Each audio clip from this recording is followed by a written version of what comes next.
today we're going to make peanut butter. There's really nothing more simple than making peanut butter, quite frankly. If you've got a Cuisinart, you can make peanut butter. If you don't have a Cuisinart and you have a really good blender, you can make peanut butter. If you don't have a blender or a Cuisinart, you're not making peanut butter. But if you have one of those two things, start making your own peanut butter. It is fun, super easy, and way more healthy than the stuff you're buying at the store. And if you're buying the just peanuts version of peanut butter at the store, this will be more economical. The other thing is it's fresher. When you go to the store and you buy a jar that says just peanuts, have a look at that jar and look at the top. Look at the top part of the jar. I'm out of peanut butter. Look at the top part of the jar and you'll see all that oil sitting on the top. That's natural, that wasn't added, but that's oil that comes and seeps through the peanuts after it's been ground and sitting on the grocery store shelf for months and months. You will notice after we make our peanut butter that you don't see that oil. If you leave it in your fridge long enough, months, you'll start to see that oil appear at the top, and then you can just mix it in. But you already see that in the grocery store, and that'll give you an indication of how long ago that product was made. So you want to keep it fresh, you want to keep it natural ingredients, do it yourself. How to do it. So there is no recipe. I started making this a long time ago, and I started with just peanuts. And then I discovered that any nut will grind, and so I started adding different nuts. And so now my nut butter consists of seeds and nuts, a pinch of salt, and some flaxseed to make it even that much more healthy. I'm only using healthy nuts, so there aren't cashews or macadamias. Those nuts are good for you, but they're not sort of top of the food chain in terms of nuts that are really giving you good vitamins and minerals. So the ones that I'm using are peanuts, Brazil nuts, what are these? Almonds, and walnuts. And the ratio that you make it will determine just sort of how this tastes. Mine, the way I make it, it's about 50% peanuts, so it still ends up tasting like peanut butter, but it's got a bit of a sweetness to it because of the other nuts that are in there. The two seeds that are in there are the pepitas, pumpkin seeds, and sunflower seeds. Both, again, healthy seeds. So there's 6 nuts and seeds, a little bit of flax, and a pinch of salt. 8 ingredients. You can do yours with just peanuts, 1 ingredient. It's that simple. How do I measure?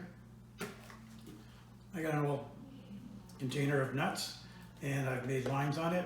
Over the years, I've just figured out how much it takes to fill a jar, so that you don't have a whole lot left over, so you know where to put it. If you're making for friends, you'll do your measurement. Also, you can't really overfill your Cuisinart, so it's kind of dependent on your Cuisinart and what jars you're filling. But once you do it a couple of times, you'll get a sense of where to draw the lines. And on mine, it's kind of like 50% peanuts and the rest are other nuts. And so what I like to do is take my jar and fill it with the other nuts first that I'm using. And as I said, so I've got the Brazil nuts,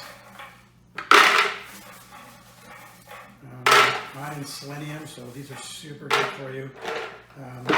I keep adding more and more Brazil nuts each time I make this. Then I'll add my walnuts. And walnuts, got to be careful with the walnuts because that bitter taste will come through if you put too many in. So be careful with that. My almonds. My almonds and my walnuts actually come from Costco. That's the most economical source for those. And then I'll add pumpkin seeds. I'll add my sunflower seeds.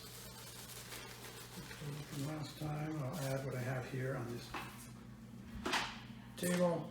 Good. So I'm heading for this line here, and you can see that right now I'm about halfway. So, like I said, about 50% everything else, and then 50% nuts, peanuts go on top. And these are left over from the last time.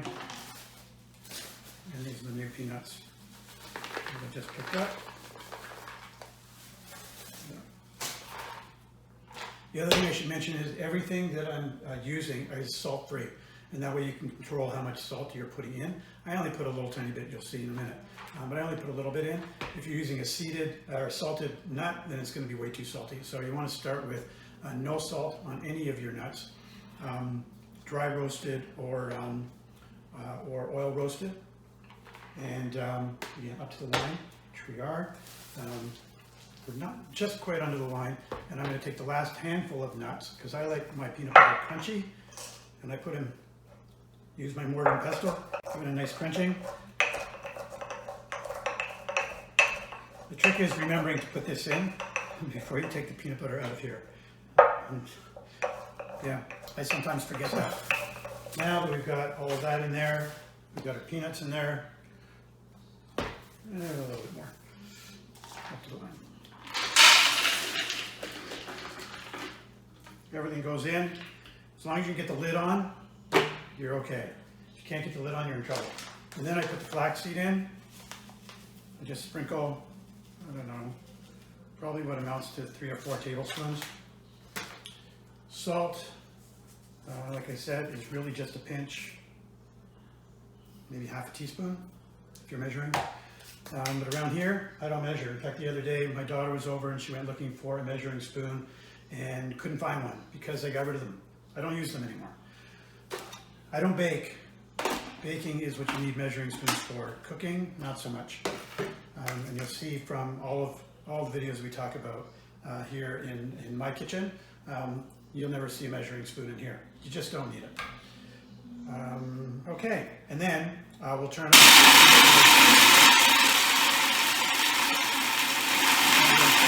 How do you know when it's done?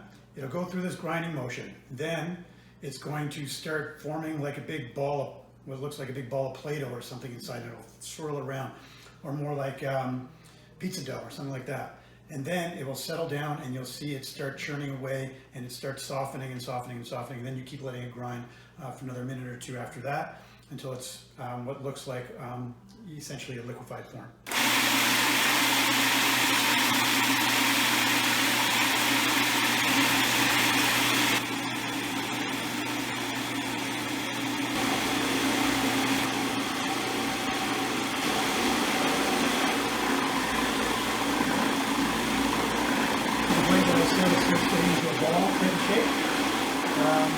So the more you put in there, the longer it will take to get to this point.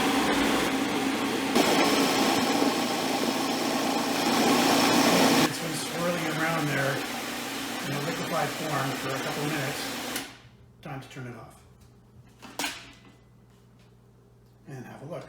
And you can see, it jiggles, moves. What we do is we take our crunchy bits of peanut, throw it back in, put the lid back on, and a couple of pulses.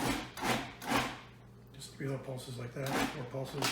That's it. You do it any more, and they'll be ground up too. Beautiful. Super yummy. Good for you. Spread it on your bread. Put it in your shakes. Personally, I grew up with fluff, so I do that. Or you can use your favorite homemade jam, which we'll show you another time how to do. Anyway, that's it. You can do this. You've got this. Go ahead and make your own. So good.